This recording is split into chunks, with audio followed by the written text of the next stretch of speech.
আমির হামজা খানকির পোলা। আস্তাগফিরুল্লাহ, আস্তাগফিরুল্লাহ, আস্তাগফিরুল্লাহ।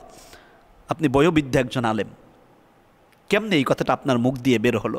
আপনি আমির হামজাকে কাছে নিয়ে ডেকে বোঝাতে পারতেন। আপনি গালি দেবেন? শরঈ বিধানের কোন কিতাবে আছে যে একজন ভুল করলে তার গালি দেওয়া লাগবে? কোনো কাফেরকে গালি দেওয়া জায়েজ আছে? আপনি গালি দিয়ে বসলেন। গালি দেওয়া তো ফাসেকদের কাজ। আপনি বয়োবৃদ্ধ আলেম হতে পারেন, কিন্তু আপনার ভিতরে ফাসেকি রয়েছে। আপনার পিছনে নামাজ হবে না। আপনি তওবা করুন, আপনি আল্লাহর কাছে ক্ষমা প্রার্থনা করুন, আপনি এরপর আবার কালেমা পড়েন। বাংলাদেশের আকাশে উদ্ভাসিত এক হীরকখণ্ড মুসলিম উম্মার জন্য অনেক বড় এক নেয়ামত। বাংলাদেশের সূর্য সন্তান, এদেশের মাটি ও মানুষের বিশ্বস্ত বক্তা, মুফাসসিরে কুরআন, হাফেজে কুরআন, বিদগ্ধ দূরদর্শী, প্রথিতযশা আলেমে দিন, কারা নির্যাতিত আলেম, মাজলুম এই আলেমে দিন হজরত মাওলানা মুফতি আমির হামজা ভাই জেল থেকে বের হবার পরে তার কিছু এলোমেলো আলোচনা, শব্দচয়নে অসতর্কতামূলক কিছু ভুলের কারণে এদেশের অনেক আলেম ওলামা তাকে বিষোদাঘাত করা থেকে শুরু করে কাফের ফতুয়া দেওয়া এবং তার মা বাবাকে কাফের ফতুয়া দেওয়া, তার আপনজন আত্মীয় স্বজন এবং তিনি যেই দলীয় মানুষ, অর্থাৎ আল্লাহর জমিনে আল্লাহর দিন কায়েমি এক বিপ্লবী সংগঠন বাংলাদেশ জামায়াতে ইসলামকে নানাভাবে আক্রমণ করে কথা বলা অগণন মানুষ আমাদের চোখের সামনে প্রতীয়মান হয়েছে। হয়তো তাদের বুঝের ভুল ছিল, নতুবা আমাদের বোঝাতে গিয়ে ভুল হয়েছে। আসলে ভুল শুদ্ধ মিলিয়েই তো মানুষের জীবন। যে ব্যক্তি অন্যের ভুলগুলোকে গোপন রাখে, আল্লাহ কিয়ামতের ময়দানে তার দোষগুলোকে গোপন রাখবে। এ ব্যাপার আল্লাহর নবী বিশ্ব মানবতার মহান বন্ধু রসুল আকরাম সাল্লাল্লাহু আলাইহি ওয়াসাল্লাম চমৎকার দৃষ্টিভঙ্গি পেশ করেছেন। হাদিসটি খুব মনোযোগ দিয়ে শুনুন। আল্লাহ নবী বলেছেন, মাং সাতরা মুসলিমাং সাতরাহুল্লাহু ফিদ দুনিয়া ওয়াল আখিরা। এ দুনিয়াতে যে ব্যক্তি অন্য ভাইয়ের দোষ গোপন রাখবে, আল্লাহ কিয়ামতের ময়দানে তাদের দোষ গোপন রাখবে। কিন্তু আমরা এই হাদিসের বিপরীত অবস্থান করা শুরু করে দিয়েছি। আমরা কে কার দোষ বেশি বর্ণনা করতে পারি, কে কার সমালোচনা বেশি করতে পারি। আমির হামজা ভাই তিনি সম্প্রতি সাংবাদিকদের সাথে একটি মতবিনিময় সভায় কথা বলতে গিয়ে নবীকে সাংবাদিক বলে ফেলেছেন। হয়তো তার কথা বলার ধরন গঠন, শব্দচয়নে অসতর্কতার কারণে এরকমটা হয়েছে। তিনি আল্লাহর কাছে ক্ষমা চেয়েছে। সোশ্যাল মিডিয়াতে এদেশের মুসলিম অধ্যুষিত জনপদের সাধারণ শ্রেণী পেশার মুসলমানদের কাছে, আলেম ওলামাদের কাছে তিনি ক্ষমা চেয়েছেন। এরপরেই তিনি আরেকটি বক্তব্যে বলেছেন যে খাদিজাতুত তহের আমাদের আম্মাজান রাদিয়াল্লাহু তাআলা আনহা, তিনি নামাজ পড়েননি, তিনি রোজা করেননি, তিনি হজ করেননি, পর্দাও করেননি। আসলেও নামাজ, রোজা, হজ, নারীদের পর্দার বিধান এসেছে আম্মাজান খাদিজাতুত তহেরা রাদিয়াল্লাহু তাআলা আনহার ওফাতের পরে। এজন্য হয়তো তিনি এই কথাকে খাদিজা রাদিয়াল্লাহু তাআলা আনহার ব্যাপারে বলতে গিয়ে যেভাবে বোঝাতে চেয়েছেন, হয়তো তিনি ওইভাবে বোঝাতে পারেননি, নতুবা আমরা বুঝতে গিয়ে একটু ভুল বুঝেছি। কারণ ব্যালেন্সপূর্ণ চিন্তা করা, আমাদেরকে একটু ভিন্নতায় কল্পনা করা বা অন্যকে পজিটিভ নেওয়া, অন্যের কথাগুলো আমরা দারুণভাবে বুঝে তার কথাগুলো হৃদয়ে ধারণ করা, লালন করা, এটার ব্যাপার আমরা খুব একেবারেই অপরিপক্ষ। আর সে যদি ভিন্ন মাসলাকের হয়, ভিন্ন মাযহাবের হয়, ভিন্ন ঘরানার হয়, কিংবা আমি কওমিয়া সে আলিয়ার হয়, তাহলে তো সেখানে কোনোই কথা নাই। তার ছোট্ট একটা ভুলটাকে কেন জানি মনে হয় যে অনেক বড় করে দেখতে হবে, আর মনে হয় যেন সেই কথাটা বলার কারণে ক্রস ফায়ারের আসামি হয়ে গিয়েছে। গালি গলাজ থেকে শুরু করে কাফের ফতোয়া পর্যন্ত আমার বাংলাদেশের আলেম ওলামা আমার ভাই মুফতি আমির হামজাকে দিয়েছে। আস্তাগফিরুল্লাহ। আপনারা আমির হামজাকে কাছে নিয়ে হৃদয়ের মধ্যে জায়গা করে দিতে পারতেন। ইদা কিলা লাকুম তাফাসসাহু ফিল মাজালিস ফাফসাহু ইয়াফসাহিল্লাহু লাকুম। আমির হামজা হয়তো একটা অসতর্কতার কারণে ভুল শব্দ প্রয়োগ করে ফেলেছে, যেটা আপনার কাছে ভালো লাগে নাই, রসুলের শানের সাথে যায় না, আম্মাজান খাদিজাতুত তহেরা শানের সাথে যায় না, আপনি তাকে কাছে ডেকে পাশে বসিয়ে একবেলা দুপুরের খানা খেয়ে কিংবা রাতের ডিনার করে তারে আপনি ভুলগুলো ধরিয়ে দিতে পারতেন। কিন্তু আপনি সোশ্যাল মিডিয়াতে নিজেকে অনেক বড় বানাতে গিয়ে, নিজের পাণ্ডিত্য জাহির করতে গিয়ে আপনি গালিগালাজ করলেন। আমির হামজাকে আপনি অশ্লীল বাক্য দিয়ে আমির হামজার পরিবারকে আপনি ছোট করলেন, তার সম্মানহানি করলেন। আপনি কি ভুলে গিয়েছেন অন্য ভাইয়ের সম্মানহানি করা কবিরা গুনাহ? আর আপনি যদি কারো সম্মানহানি করেন তাহলে কবিরা গুনাহ করলেন এবং গীবত করলেন। আপনি একজন আলেম, আমির হামজার ব্যাপারে আপনার এত রাগ, এত ক্ষোভ, এত অভিমান কেন?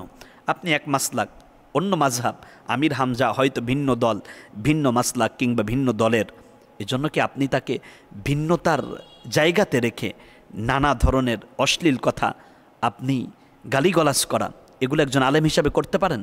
বরং আলেম তো সে হবে যার কলিজাটা হবে আসমানের মতো একেবারে প্রশস্ত আর জমিনের মতো বিস্তীর্ণ, নতুবা আপনি কিসের আলেম? কোরআন হাদিসের শুধু ইলম থাকলে তাকে আলেম বলা যায় না। কারণ আলেম হতে গেলে তার শব্দের চয়নে মাধুর্যতা, সাবলীল উপস্থাপনী, অন্যকে সম্মান দিয়ে কথা বলা, ব্যালেন্স করে চলা, অন্যকে ভালোবেসে বুকের মধ্যে লালন করে নেওয়া, এরপরে জাতির সামনে কোরআন হাদিসের সত্য উচ্চারণের মাধ্যমে জাতিকে হেদায়েতের পথে পরিচালনা করার জন্য যিনি নির্মোহ কাজ করে যান তিনি আলেম। কিন্তু আপনার ভিতরে তো অহংকার, আপনার ভিতরে তো মাল 3 ধরনের। একটা হচ্ছে ইলমের মাল, আরেকটি টাকা পয়সা অর্থ সম্পদ, এই মাল, আর একটা হচ্ছে অহংকারের মাল। আপনার ভিতরে হয়তো যতটুকু ইলেম আছে এইটাকে সুর, ছন্দ, কথা, চেহারা, আজান, তিলাওয়াত এগুলো দিয়ে হয়তো মাল কামিয়েছেন, হয়তো কিছুটা ইলম আপনার ভিতরে আছে। কিন্তু এই দুইটা মালের পাশাপাশি আপনার ভিতরে যে হারাম মাল অহংকার ঢুকে গিয়েছে সেই চিন্তা আপনার মাথার মধ্যে নাই। কারণ আপনার ভিতরে অহংকার ঢুকছে বলে আপনি অন্যরা গালি দেন, আপনি অন্যকে কটু কথা বলেন, আপনি অশ্লীল বাক্য ব্যবহার করেন, শব্দ চয়নে আপনি লাগামহীন হয়ে যান। কেন? আপনি উন্মাদ হয়ে গেলেন নাকি? আপনি পাগল হয়ে গেলেন নাকি? আপনি এত অহংকারী কেন? তওবা করুন, ফিরে আসুন। আলেমদের শান, আলেমদের মান আল্লাহ অনেক বাড়িয়েছেন, কারণ আল্লাহ রাব্বুল আলামিন আলেমদের ইজ্জতকে সমুন্নত করেছেন। সুবহানাল্লাহি ওয়া বিহামদিহি। আমাদের মুফতি আমির হামজা ভাই রসুলকে সাংবাদিক বলে ফেলেছেন, আম্মাজানের ব্যাপারে এই কথাগুলো বলেছেন। এরপরেই বাংলাদেশের এক ইসলামিক দল হেফাজতে ইসলাম বাংলাদেশ, এই দলটির আমির বয়োবৃদ্ধ একজন আলেমে দ্বীন, যিনি ইলমের জায়গায় অনেক পূর্ণতা আছে, পরিপক্কতা আছে, যিনি বুখারি পড়াতে পড়াতে, সিয়াসিত্তার হাদিসের কিতাব পড়াতে পড়াতে বার্ধক্যে পৌঁছে গিয়েছেন। আজ দেশের মানুষ তো আপনার জন্য দোয়া করবে, কিন্তু আপনি কি বললেন? আপনি কি বললেন? জাতির মানুষ আজকে আপনাকে ধিক দিচ্ছে, আপনার দিকে থুতু নিক্ষেপ করতেছে, আপনার দিকে ঝাঁটা নিক্ষেপ করতেছে, জুতা ছুঁড়ে মেরে দিচ্ছে। কেন? আপনি বয়োবৃদ্ধ আলেম, কারণ আলেম যত বেশি বয়োবৃদ্ধ হয় তার ইলমের কারণে তার সম্মান 1000 গুণ বেশি বেড়ে যায়। কিন্তু আপনি কথা বলতে গিয়ে আমির হামজার ব্যাপারে এমন একটি কথা বলে ফেললেন, আমি কথাটা মুখে নিতে খুব লজ্জাবোধ করতেছি। এরপরেও জাতিকে সত্য জানানোর জন্য, আমির হামজার ব্যাপারে কথাগুলো বলার জন্য আমাকে শব্দটি উচ্চারণ করতে হচ্ছে। আল্লাহ আমাকে ক্ষমা করুন, নতুবা আমি এই শব্দ উচ্চারণ করতামই না। কারণ এই শব্দ উচ্চারণ করবার গেলে আমার বিবেকের মধ্যে বারংবার বাধা দিচ্ছে যে এই শব্দ তো একজন আলেমের ব্যাপারে প্রয়োগ করা যায় না, একজন আলেমের ব্যাপারে এই শব্দ ব্যবহার করা যায় না। কিন্তু আপনি কি বললেন? বললেন যে আমির হামজা খানকির পোলা। আস্তাগফিরুল্লাহ, আস্তাগফিরুল্লাহ, আস্তাগফিরুল্লাহ। আপনি বয়োবৃদ্ধ একজন আলেম, কেমনে এই কথাটা আপনার মুখ দিয়ে বের হলো? আপনি কি রাসূলুল্লাহর হাদিস পড়েন নাই? আল্লাহ নবী বলেছেন, সিবাবুল মুসলিমি ফুসুক ও কিতালুহু কুফর। মুসলমানকে গালি দেওয়া ফাসিকি। আপনি আমির হামজাকে, যদি আপনার দৃষ্টিতে ভুল হয়, সেই ভুলের কারণে আপনি তার গালি দিতে পারেন না, ইসলাম এটা শিখাই নাই। ফাসলিহু বাইনা আখাওয়াইকুম, এক ভাই আরেকজনের জন্য আপনি সমাধানযোগ্য নিবেদিত প্রাণ হওয়া দরকার ছিল। কিন্তু আপনি তো আমির হামজা ভাইয়ের দাদা হুজুরের সমতুল্য, আপনি আমির হামজাকে কাছে নিয়ে ডেকে বোঝাতে পারতেন। আপনি গালি দেবেন? শরঈ বিধানের কোন কিতাবে আছে যে একজন ভুল করলে তার গালি দেওয়া লাগবে? কোনো কাফেরকে গালি দেওয়া জায়েজ আছে? আপনি গালি দিয়ে বসলেন। গালি দেওয়া তো ফাসেকদের কাজ। আপনি বয়োবৃদ্ধ আলেম হতে পারেন, কিন্তু আপনার ভিতরে ফাসেকি রয়েছে, আপনার পিছনে নামাজ হবে না। আপনি তওবা করুন, আপনি আল্লাহর কাছে ক্ষমা প্রার্থনা করুন, আপনি এরপর আবার কালেমা পড়েন। কারণ ফাসেকরা বেশি ফাসেকি করতে করতে ওর ইমান চলে যায়। আপনার ইমান আছে কিনা আমি এই চিন্তা করি। কোন দেশে বসবাস করি, এরপরে আমাদের আব্দুর রহিম আল মাদানী ভাই এবং আমাদের মুফতি রিজওয়ান রফিকি, এরা তো একেবারে উন্মাদ হয়ে গিয়েছে। মানে মনে হয় যে আমির হামজা কাফের হয়েছে, কেমনে ফতুয়া দেবে, কেমনে জমাতের বিপক্ষে কথা বলবে, কেমনে ইসলামপন্থীরা যাতে এক না হইতে পারে এই জন্য বিভেদ তৈরি করা। এরপর আলিয়াকে তো মনে করেন বিসমিল্লাহ সারা সামান্য গাইলিয়া আলিয়াকে নাপাক বানাইয়া দেওয়া। আর আলিয়াকে নাপাক বানাইতে গিয়ে, জমাতকে নাপাক বানাইতে গিয়ে বেটা তোরাই তো নাপাক হয়ে যাচ্ছ। কৌমির আলেম ওলামা, কৌমি মাদ্রাসা, এ মাদ্রাসার আলেম ওলামা আমার হৃদয়ের ভিতরে থাকে, কারণ তাদের দিয়ে দিনের অনেক বড় খেদমত হচ্ছে। কৌমিতে যারা পড়ালেখা করেছে তারা তো অনেক জাইয়েদ আলেম হয়, দূরদর্শী হয়, কিন্তু আপনি কৌমি মাদ্রাসার এত বড় একজন আলেমের দিন আপনি আমির হামজাকে কেমনে খানকির পোলা বললেন? কেমনে আপনি এই কথাটি বললেন? আপনার মুখের মধ্যে কি একবার বাঁধল না? কৌমির আলেমরা অনেক সম্মানিত, আল্লাহ তাদেরকে অনেক সম্মান দিয়েছে।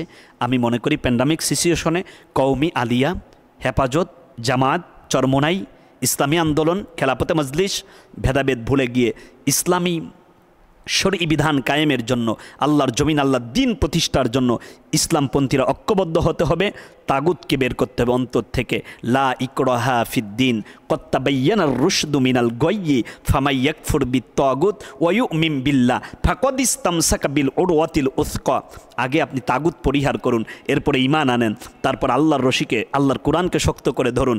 দেখবেন যদি এক হতে পারেন, আল্লাহর জমিন আল্লাহর কোরআন দিয়েই চলবে। আল্লাহ হয়তো তার এই ছোট্ট সোনার বাংলাদেশকে আলেমদের দিয়েই, কোরআন দিয়েই চালাবে। আমরা স্বপ্ন দেখি আলেম ওলামা এক প্ল্যাটফর্মে আসবে, সেটা হৃদয়ের মধ্যে লালন করি। আল্লাহ এই দৃশ্য দেখে আলেমদের হাতে আমার ছোট্ট সোনার বাংলাদেশ যেন কোরআন দিয়ে পরিচালিত হয়, সেই দৃশ্য দেখে যেন আল্লাহ মরবার তৌফিক করে দেন। আমিন। আসসালামু আলাইকুম ওয়া রাহমাতুল্লাহি ওয়া বারাকাতুহু।